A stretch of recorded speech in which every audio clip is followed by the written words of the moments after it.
So today, we're diving into a piece of technology that isn't just an upgrade, it's a full-on revolution. This is a concept that its creators say could be the very beginning of a whole new physics of motion. And it all starts with this one absolutely staggering number, 78.94 gigawatts. That's the gross power output that's been calculated for just a single one of these proposed engine modules. I mean, just let that sink in for a second. You know, to put that into perspective, that's the kind of energy you'd get from 70 large nuclear power reactors. But here's the part that's really going to blow your mind. All of that power is supposedly contained inside a device that's only 1.5 meters across, the size of a small dining table. And the source material itself doesn't pull any punches. They say this is, and I quote, the end of the rocket fuel era and a prelude to a warp jump. Now that is a bold claim. So let's really get into it and see what's behind all this. Okay, so to really get why this idea is so groundbreaking, we first have to talk about the huge problem it's trying to solve. It's something called the Tsiolkovsky trap, and it's basically the biggest roadblock in all of rocketry. See, for more than 100 years, we've been completely stuck in this trap. Think about it. About 90% of a typical rocket's weight is just fuel, and most of that fuel is just spent lifting, well, more fuel. We've pretty much hit the ceiling of what chemical reactions can do. But this MHD drive, it suggests something totally different. A system that, once it's up and running, uses zero propellant. It's pure electromagnetic force, which could potentially just slash the cost of getting into orbit. So the big question is, how does it actually work, right? How do you possibly generate that much power and thrust without burning a single thing? Well, the answer is kind of wild. You basically make liquid metal fly. The whole thing is built on a principle called magnetohydrodynamics, or MHD for short. It's this really cool field of physics that's all about how magnetic fields can push around fluids that conduct electricity. You know, things like plasma, or in this case, liquid metals. It's the perfect mashup of fluid mechanics and electromagnetism. All right, so let's break down the power cycle. First, you take about 3.5 tons of this special liquid metal alloy and get it spinning inside a donut-shaped ring, a torus, at a whopping 150 meters per second. Then, step 2, you hit it with an absolutely colossal 18 Tesla magnetic field. Now, this is where the magic happens. That interaction creates a massive electromagnetic shove called the Lorentz force.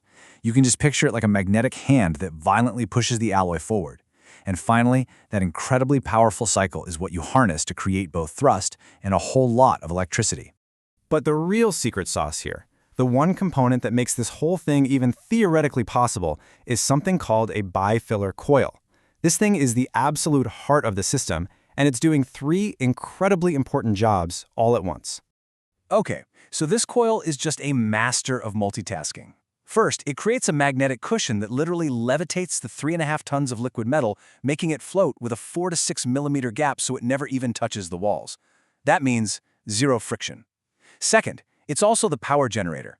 It captures all that immense energy flowing through the system with an incredible 92% efficiency. And third, with just a tiny change in its electrical phase, it can instantly switch modes, from pushing the fluid forward to generating massive amounts of energy. So yeah, it's a frictionless bearing, a power generator, and a control system all wrapped up into one incredibly elegant design. And the result of that magnetic levitation is just profound. When you have no moving parts actually touching each other, you have almost no wear and tear. What that really means is that this engine's lifespan could be measured in decades, not just a few hours.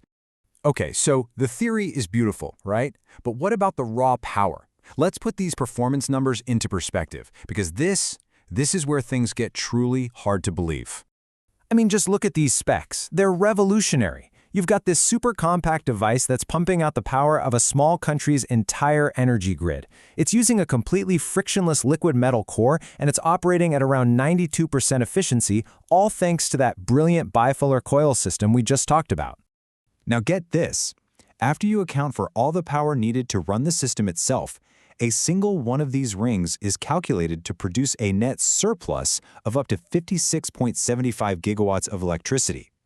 This thing isn't just self-sustaining. It's a mobile gigawatt-class power station that produces way more power than it consumes.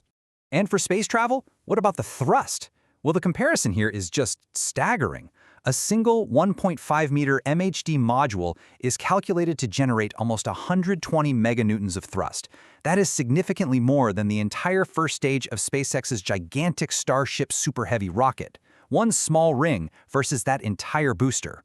And this all brings us to the most mind-bending part of the whole concept. The most speculative, for sure, but also the most exciting. The source material actually proposes that this engine isn't just for getting into orbit, it's a potential bridge to manipulating space-time itself. So that's the big question, right? How on earth do you go from a very, very powerful engine to something as out there in sci-fi as a warp drive? Well, according to the theory here, step 1 is all about energy density. The physics behind warp drives demands an unbelievable concentration of energy in a tiny space. The idea is that this engine's ability to cram the power of 70 nuclear reactors into a ring the size of a table creates an energy density so extreme that it could start to do some very, very weird things to the space around it. And that extreme energy density is the real key. The theory suggests that it could actually start to locally warp the very geometry of space-time. If that's possible, you could shift from what we call reactive propulsion, pushing against exhaust like a rocket, to metric propulsion. And that is the incredible idea of moving your ship by manipulating the fabric of the universe itself. Ultimately, the vision here is just immense. The creators don't see this as just another engineering project. For them, this is potentially the key that unlocks humanity's future as a true spacefaring Type 1 civilization. Now, of course, this is all highly theoretical right now. The engineering challenges are enormous, but it really forces you to ask a fascinating question. After a whole century of being trapped by the limits of chemistry, are we finally, maybe, on the verge of discovering a fundamentally new physics of motion?